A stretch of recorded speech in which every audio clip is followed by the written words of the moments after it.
What if Mickey Mouse, the most recognizable face of childhood innocence, wasn't just a symbol of joy, but a carefully engineered image built over time? What if the stories that shaped your childhood were never meant to be gentle in the first place? What if the happy endings, the singing princesses, and the magical castles were only one version of something much darker, carefully rewritten for you to believe? Because when most people think of Disney, they think of magic. Castles in the sky, talking animals, heroes and villains, and stories where everything always works out in the end. And for a long time, that was enough. Nobody thought to look further, because why would you question something that felt so good? But that feeling was carefully constructed. And behind that image lies a different history, one that begins long before the animated films, and long before the theme parks ever existed. A history that starts with stories that were never meant for children at all.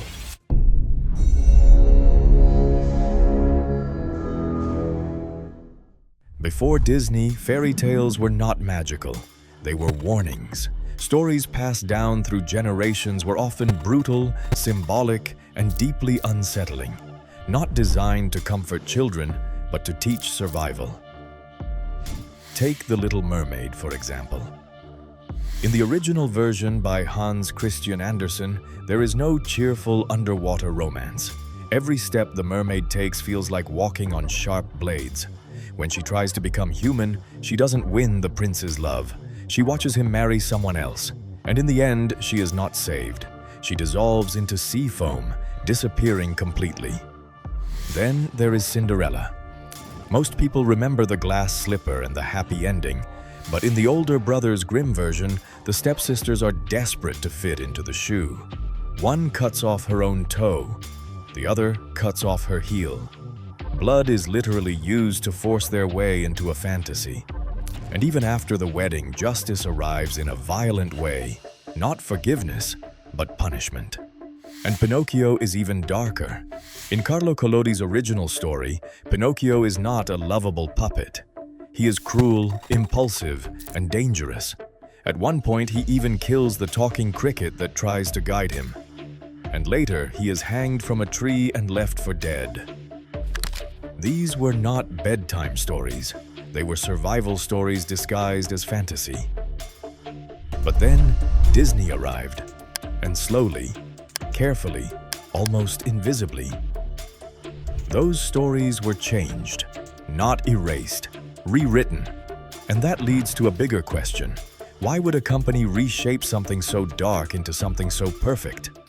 To understand that, we need to understand the man behind it.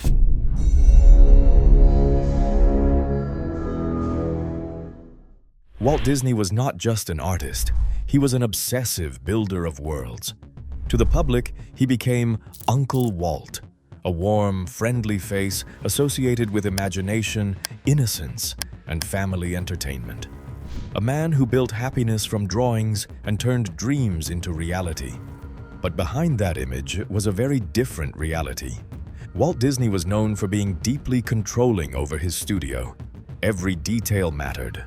Every frame, every character, every emotion had to match his vision. And in 1941, that control would be tested. Inside his own company, tensions were rising.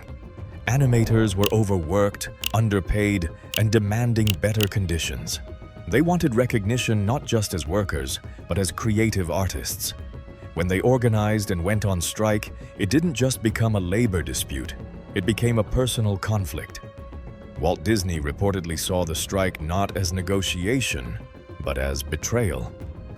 The studio that had created magic was now divided from within. Families and colleagues were split. Guards were brought in. Trust collapsed. Eventually, Walt even testified before the House Un-American Activities Committee, naming former employees he believed were tied to communist influence.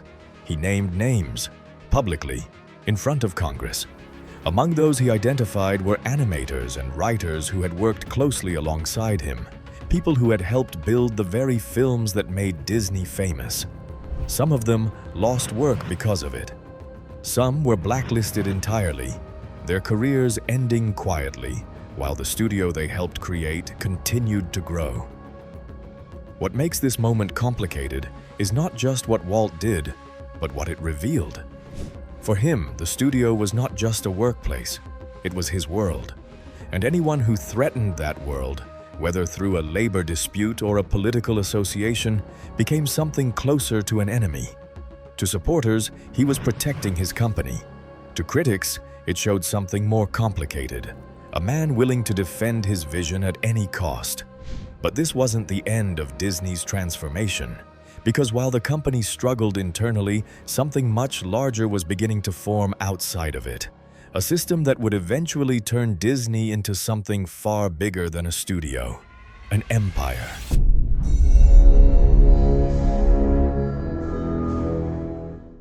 After Walt Disney's era, the company didn't slow down.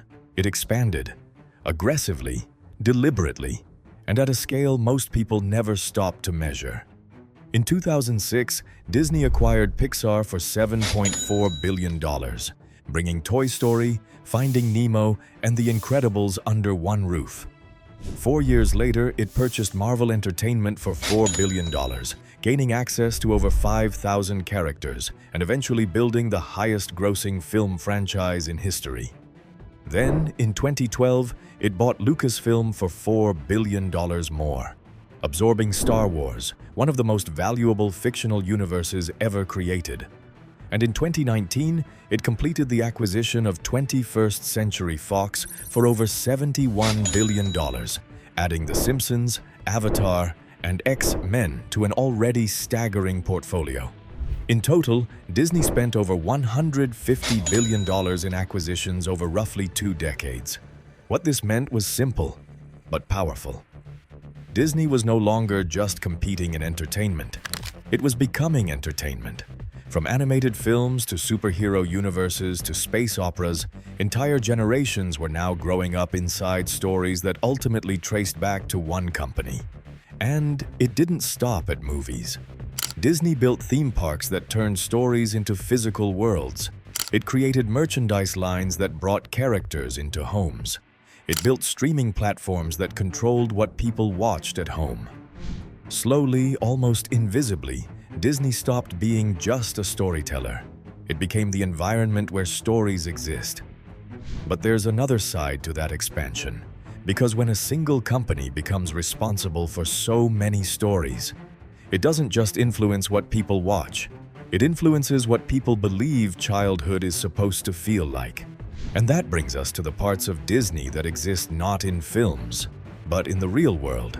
If you're enjoying this, hit like and subscribe, because what comes next will completely change how you see Disney.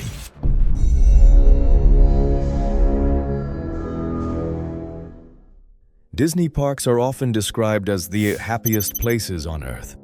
But like any place built on constant perfection, reality has a way of slipping through the cracks.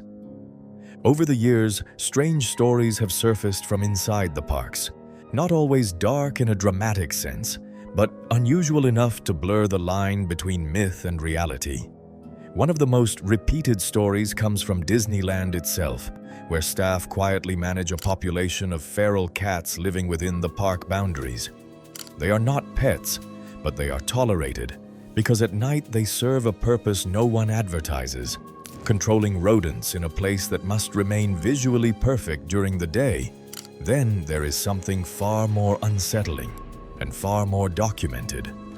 Park employees have repeatedly reported incidents where guests attempt to secretly scatter the ashes of loved ones inside attractions like the Haunted Mansion. It is not a one-time rumor. It is a recurring problem that has forced Disney to implement special cleaning protocols using ultra-fine filtration systems to remove remains without disrupting operations. And then there is Walt Disney himself. The rumor that his body was cryogenically frozen after his death in 1966 has never gone away, despite being officially and repeatedly denied. His death certificate confirms he was cremated, yet the myth continues to circulate, decade after decade, because something about it feels consistent with the man's image. A man so obsessed with control, so determined to build the future, that people find it hard to believe he simply accepted the end. Some of these stories are real, some are exaggerated, some are simply urban legend. But together, they reveal something important. Even inside a place designed to be perfectly controlled, reality still finds ways to leak through the cracks. And outside the parks, Disney's influence continues in another form entirely. One that affects not just entertainment, but culture itself.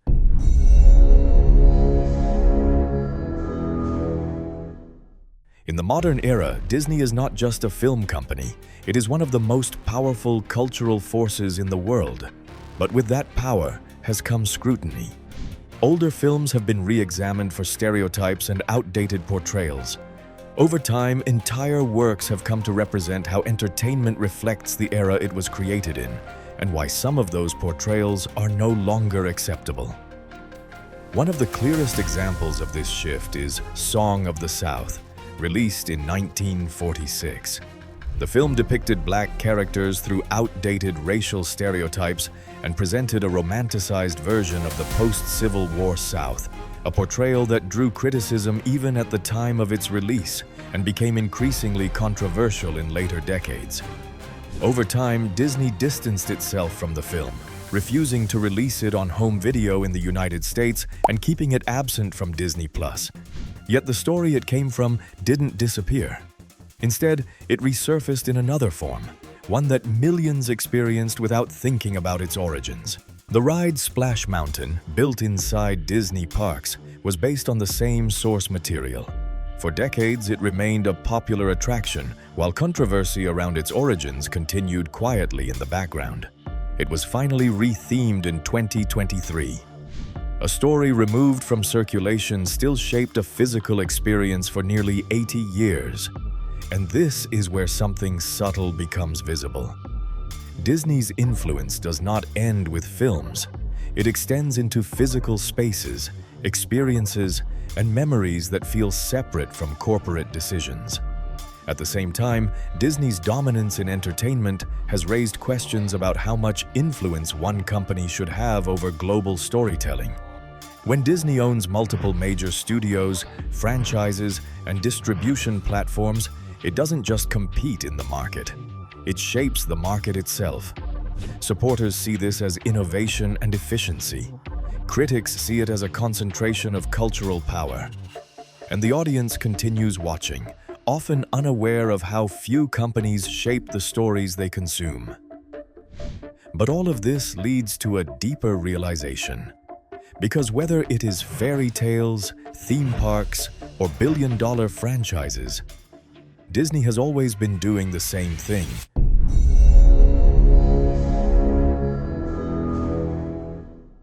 And maybe the real question was never about Disney at all. Maybe it was about us. Because we don't just watch Disney stories, we grow up inside them. We learn what heroes look like.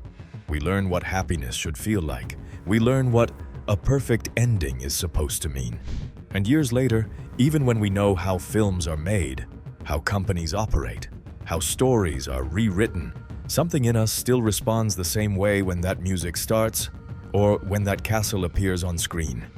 Not because we are being fooled, but because the feeling was built early enough to feel like it was always ours.